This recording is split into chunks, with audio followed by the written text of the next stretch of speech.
All right, welcome to Unit 5 review, dealing with decimals, decimal operations.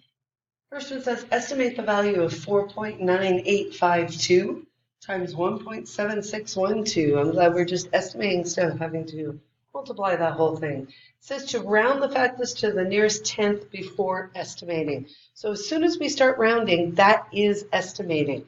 So we aren't going to multiply them and then round. We're going to round first and then multiply. So if I round these to the nearest tenth, here's my tenths, and here's my tenths. So if I look here, that's going to make this one go up, but we can't have a 10 there, so that one's going to become 5.0. The 1.7612, the 6 tells us we are going to round it up to 1.8. Well, 5.0 is the same thing as just 5, so really, I'm just going to take 1.8 times 5 and end up with, so move it over 1, because remember, if I move it, so it's a whole number of 18, I've got to move it back 1, 2. So I end up with 9, so it's about 9. Be what it is if I estimate. Okay. Number 2, for part of a cooking recipe, Susan adds 0.47 milliliters of vanilla to 17.3 milliliters of dough. How many milliliters does the mixture contain? Well, if we're adding, it flat tells us we're going to add these together. So I've got to make sure my place values line up. So 17.3 plus 0.47. So and the 4 is in the tens place, so it's going to be under the 3.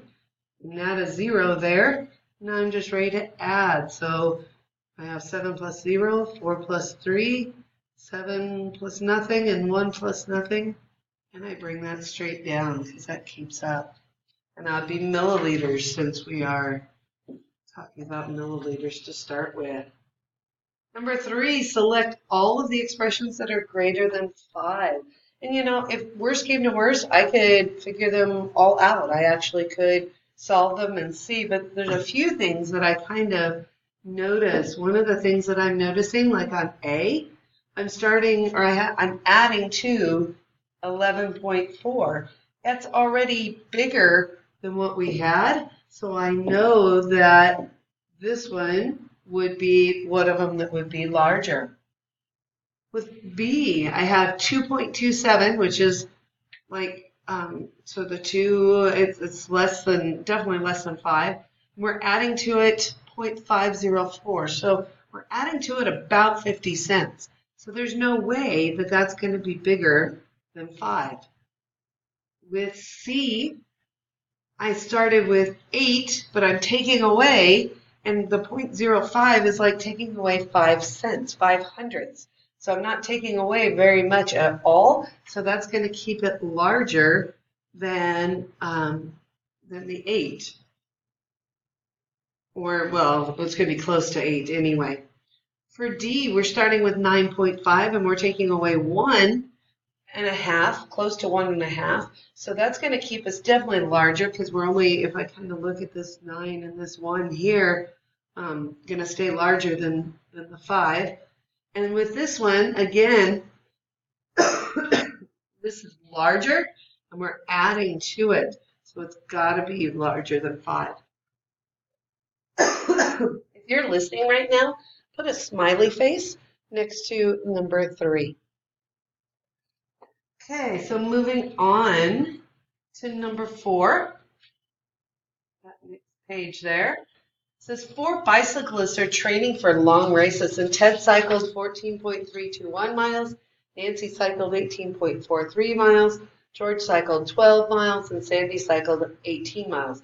What is the total distance? Well, if I'm looking for a total distance, I'm going to add them all up. So I'm going to bring them over here to do that so I have room. 14.321. Again, we have to make sure our place values line up. Our tens with the tens. So 18.43. And we have 12. Keep in mind that's 1 is in the tens place, so it still has to line up in the tens place. The 2 is in the ones place. And 18, same thing. The 1 is in the tens place. The 8 is in the ones place. So that means I can add in decimals here. I can add in zeros so that I can keep things, I know what I'm adding to, whatever I'm adding to. So 1 plus 0 is still going to be 1. 2 plus 3 is 5. 4 plus 3 gives me 7. 8 and 2 is 10. 8 and 4 is 12. So that's going to give me 22. And then 2, 3, 4, 5, 6. And my decimal stays where it is because I have 62.751 miles. Okay? And for part B, it says, Sandy cycled how much farther than Ted? So Sandy cycled 18, and Ted only cycled 14.321. So to figure out how much farther, actually I'm going to move this over here so I have some more room. I'm going to put it 18. I'm going to subtract off Ted, which is 14.321. Again, I have to line up my place values. So the 1 is in the tens, the 4 is in the ones, and then I have my 0.321. Well, 18, we need to add in our zeros here so that we can subtract. The thing with subtracting is we can't just bring it down like we can with adding. We have to borrow. We've got to come all the way over here so that I can borrow and make these. So I have my 10 all the way at the end. So 1 from 10 would be 9. 2 from 9 would be 7. 3 from 9 would be 6. 4 from 7 would be 3, and 1's disappear. So I can bring my decimal down. I end up with 3.679 miles. All right, number 5. One way to compute a 20% tip for a bill is to multiply it by 0.20. Find the amount of tip for a bill of 52.60 that would equal 20%. So basically, we just have to take 52.60 times 0.20. Well, here's the thing that I'm noticing.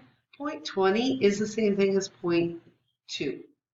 So rather than doing 0.20, I'm just going to shorten it and use 0.2. So I've got 52.60 and 0.2. So really, I can just multiply 5,260 times 2, 0, 12, 5, and 10. And because I moved my decimal 2 places and 1 place, that means I have to move it 3 here. So it's going to end up being 10.52, and I'm going to leave the 0 off. So the tip would be that much, $10.52. So a seamstress wants to cut a bolt of fabric that is 16.235 yards long into 5 equal pieces. How long will each piece be? Well, if I'm cutting something up, I know I am dividing. So I'm starting out with 16.235, and I'm dividing it by 5 because I want 5 equal. There's no decimal outside, so we just bring that decimal up and we act like it's not there when we divide. So 5 goes into 16 3 times. Bring down my 2. 5 goes into 12 2 times. It's 10. Bring down my 3. 5 goes into 23 4 times. Bring down my 5, and 5 goes into 35 7 times. So my answer here would be 3.247 yards. Okay. So number 7, select all the expressions that have the same value as 496 divided by 6. So this is where those powers of 10 come in. Because if we move the decimal in one of them, we have to move it in another. In fact, another way we might line it or set it up would be like this. So that when I take a look at these, I can say, okay, are they the same? So 4960 over 60.